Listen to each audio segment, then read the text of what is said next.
Les gardiens ont fait irruption dans la cellule. Un prisonnier gisait sans bouger, violemment attaqué, brutal. Oui, surprenant. Pas vraiment. Ici, c'est comme ça. Si tu t'en prends à des enfants dehors, tu paieras. L'homme responsable de l'attaque de 2023 à la prison de Akia, dans l'ouest de l'Australie, était Evan James Martin, 45 ans. La cible de sa violence était Ashley James Broffaut, 40 ans.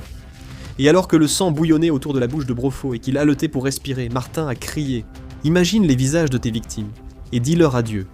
Puis il a porté un coup fatal. Plus tard, il a dit qu'il était fier de ce qu'il avait fait. Broffaut avait lui-même subi des violences dans son enfance, mais il avait néanmoins commis un crime odieux. Il était ce que les détenus australiens appellent une araignée de roche, des prédateurs devenus proies derrière les barreaux. Un cas remarquable. Broffaut purgeait sa peine dans une unité de protection censée prévenir la violence en prison. Les autorités ont déclaré qu'il n'y avait aucune raison de ne pas loger ces hommes ensemble. Martin, qualifié de suprémaciste blanc par les médias, lisait toujours les papiers ou chefs d'accusation d'un détenu à son arrivée au bloc. Le gouvernement australien, peu impressionné, a condamné Martin à la prison à vie pour meurtre. Avec au moins 21 ans, cela lui était égal. D'abord incarcéré pour vol à main armée, il a ensuite consacré sa vie à traquer ce type d'homme. Avant le meurtre, il avait déjà fabriqué 2 couteaux artisanaux dans une autre prison et attaqué un détenu condamné pour des crimes contre 4 filles.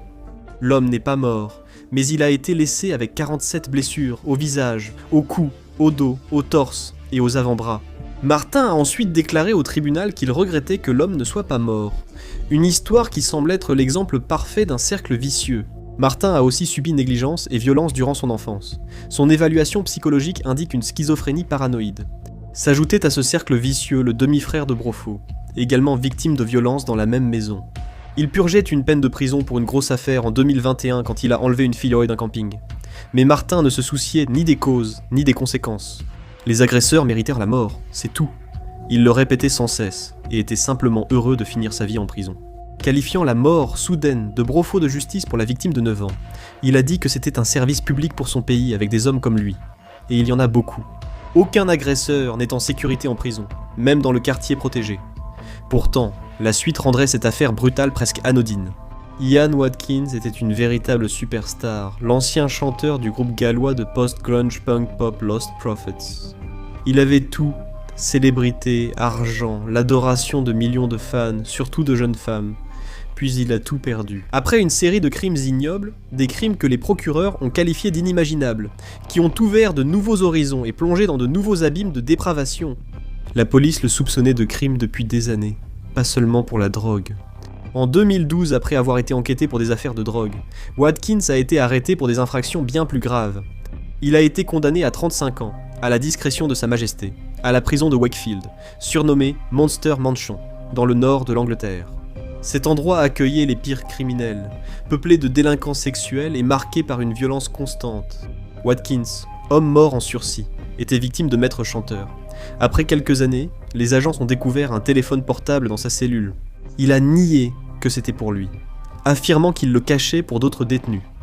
Voilà ce qui peut arriver à des gens comme Watkins. Conscients d'être ciblés en prison, ils sont facilement exploités. Lorsqu'il a comparu devant le tribunal, il a affirmé que les autres détenus lui avaient dit que s'il ne cachait pas le téléphone pour eux, il serait éliminé. Par là, il voulait dire qu'il lui trancherait simplement la gorge avec une lame de rasoir. Et c'était à la Monster Mansion, où les hommes dangereux ne font généralement pas de menaces en l'air. Mais cela allait encore plus loin.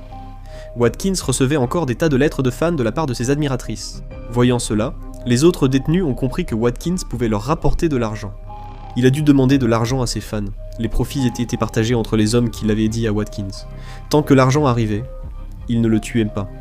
Le tribunal ne l'a pas cru, ajoutant 10 mois à sa peine.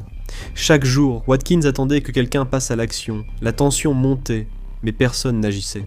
Puis, en 2023, les médias britanniques ont rapporté que la rockstar déchue avait été attaquée par 3 détenus et retenue prisonnière dans une cellule. Ils l'ont battue et poignardée avec des couteaux artisanaux pendant 6 heures. Dans des lettres à ses fans, Watkins a dit avoir frôlé la mort et subi des hémorragies cérébrales et des lésions nerveuses permanentes à la colonne vertébrale après le passage à tabac. Heureusement, je reste canon, plaisantait-il à sa fiancée dans une lettre. En prison, pour un agresseur sexuel, ce genre d'attitude peut te tuer. Dans une de ses dernières lettres, en 2025, il a confié à une fan qu'il détestait les week-ends, car les portes étaient alors déverrouillées et tout pouvait arriver. Des cellules ouvertes. Le pire cauchemar d'un agresseur sexuel. Watkins a été retrouvé mort, battu et poignardé au cou, mais ces tueurs n'étaient pas vraiment des membres respectables de la communauté.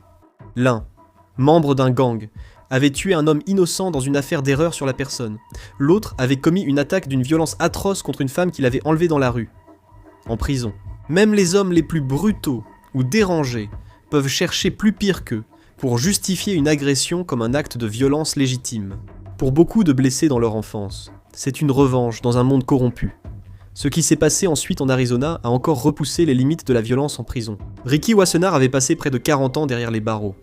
Beaucoup de ces années se sont ajoutées après qu'il a organisé une violente prise d'otage de 15 jours avec des gardiens en 2004. En 2025 instable et extrêmement violent.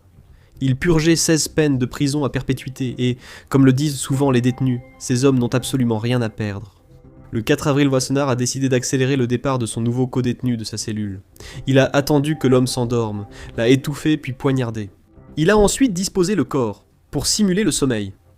La victime, Saul Alvarez, était ce que les détenus appellent un chomo. Désormais, c'était un chomo mort. Mais Wassenaar n'avait pas terminé. Il a glissé une pierre dans son sac à linge et s'est dirigé calmement vers une zone clôturée où des détenus attendaient l'entrée au réfectoire. Il a frappé des têtes et des visages, éclaboussant de sang. Thorn Harnage et Donald Lashley ont été tués. Ils purgeaient tous deux une peine pour des crimes contre des jeunes. Le seul regret de Wassenaar est de ne pas en avoir tué davantage. Il visait 7, mais espérait, comme il l'a dit plus tard, en atteindre une 12aine. La raison pour laquelle un homme aussi dangereux était en détention protégée, ou PC, c'est que lors de la prise d'otage qu'il avait menée en 2004, une agente avait été agressée. Wassenaar était donc hébergé avec d'autres détenus, ayant déjà nui à des femmes et des enfants. Mais il affirmait qu'il n'avait rien à faire là, qu'il n'était pas comme eux. Alors, quand on lui a dit qu'il devrait partager sa cellule, eh bien, ça a été la goutte d'eau qui a fait déborder le vase. Il a averti les surveillants qu'il tuerait toute personne envoyée, sans les inquiéter. Wassenaar a ajouté qu'éliminer des vermines définitivement inoffensives, c'était la justice. Il ne faisait qu'obéir aux règles non écrites du code carcéral, dans un endroit où les gens normaux ne comprendraient pas. « Ne m'appelez jamais un monstre », a-t-il dit lors d'une interview. Il était tueur de monstres, ce qui est différent. Le cas suivant montre que personne n'est à l'abri dans les prisons américaines, où les agresseurs sexuels sont tués plus souvent que les autres détenus. Il y a beaucoup d'hommes qui seraient heureux de partager ce titre avec lui. Cela inclut l'homme dans ce prochain cas, dans une histoire d'une brutalité assez unique. En 2025, à l'établissement correctionnel de Greene en Caroline du Nord, un ex-professeur de collège de 60 ans, accusé de crime contre un élève, a été retrouvé mort. Il s'appelait Ernest Nichols et devait être libéré en 2027. Contrairement aux autres cas, son crime était une violation des lois sur l'âge du consentement de son état. Il a écopé de 15 ans de prison. Il restait une cible facile, même si son crime n'était pas aussi abject que d'autres, dans la catégorie des agressions sexuelles. Mais comme il n'était pas considéré comme dangereux, il était détenu dans une prison à sécurité minimale avec des dortoirs. Cela signifiait absolument aucune protection contre les tueurs monstrueux, comme le détenu de 41 ans, Wilbert Baldwin. Baldwin purgeait une peine de mort pour meurtre au second degré. Un jour, il s'est approché de Nichols sur sa couchette et l'a tué. Les autorités n'ont pas donné de détails, mais Baldwin, presque 2 fois plus grand et plus fort que Nichols, rendait le résultat peu surprenant. Ce meurtre montre que certains détenus restent en danger, même avec une infraction mineure. Tuer n'est peut-être pas toujours une justice de justicier. Parfois, la raison est plus obscure, pouvant mener à une violence inimaginable. Rocky Ali Beeman purgeait une peine à l'établissement correctionnel d'Appalachie, en Floride, pour de nombreux crimes, dont meurtre, enlèvement et vol. Le 5 juillet 2012, alors que Bruce Hunsaker allait à la douche, Beeman ne pensait qu'à obtenir justice pour une fillette de 10 ans. Quand Hunsaker a commencé sa douche, Beeman l'a rejoint, a sorti un couteau artisanal et l'a poignardé 80 fois.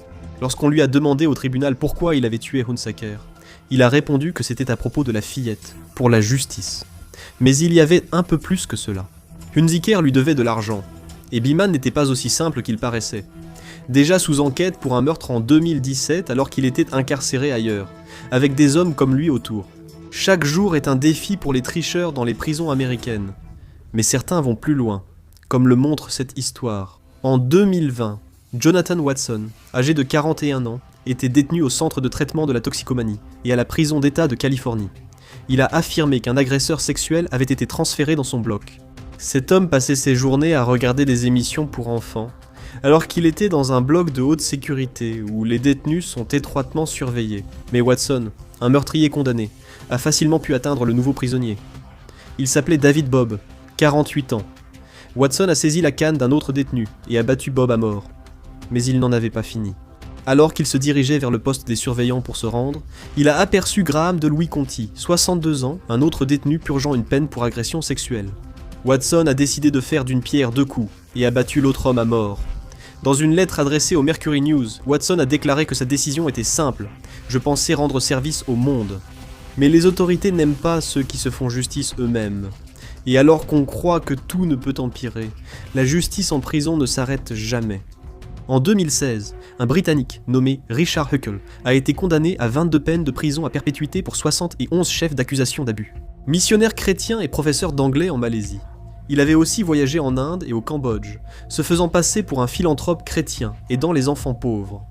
La presse britannique disait qu'il était peut-être l'humain le plus tordu ayant jamais foulé ces terres.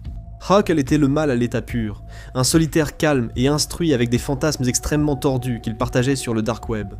Alors, lorsqu'il est arrivé à la prison de Full Sutton, dans le nord de l'Angleterre, il était un homme marqué. Mais ce n'est qu'en 2019, alors qu'il avait 33 ans, que sa vie a pris fin brutalement. Ce n'était pas simplement un meurtre, il avait été massacré, torturé par un détenu nommé Paul Fitzgerald, qui a ensuite déclaré qu'il s'amusait énormément. Il espérait que cela dure plus que les 78 minutes nécessaires à la mort de Huckle. Fitzgerald a attaché ses mains et pieds avec un câble électrique, l'enroulant autour de son cou. Il l'a frappé au visage, poignardé avec une brosse à dents aiguisée et blessé avec un stylo. Lorsque la police l'a trouvé, Fitzgerald était à califourchon sur le corps, souriant, du sang sous lui. Fitzgerald a ensuite admis devant le tribunal qu'il s'était peut-être emporté, mais il a qualifié le meurtre de justice poétique. Le juge n'était pas d'accord, le qualifiant de psychopathe qui tirait simplement du plaisir à réaliser ses fantasmes. Son évaluation psychologique faisait environ 1 mètre de long, et comprenait des termes comme psychopathie et troubles de la personnalité antisociale. Il purgeait une peine pour des infractions violentes et sexuelles, et cela avait commencé alors qu'il n'avait que 13 ans. Pour lui-même, victime de violences extrêmes durant son enfance, tuer Huckle était une revanche. Condamné pour meurtre, il a passé son temps à rire et à bâiller, regrettant seulement de ne pas en avoir tué 2 ou 3 de plus. Maintenant, allez regarder les premières 24 heures pour les prédateurs en prison, ou cliquez plutôt sur cette vidéo.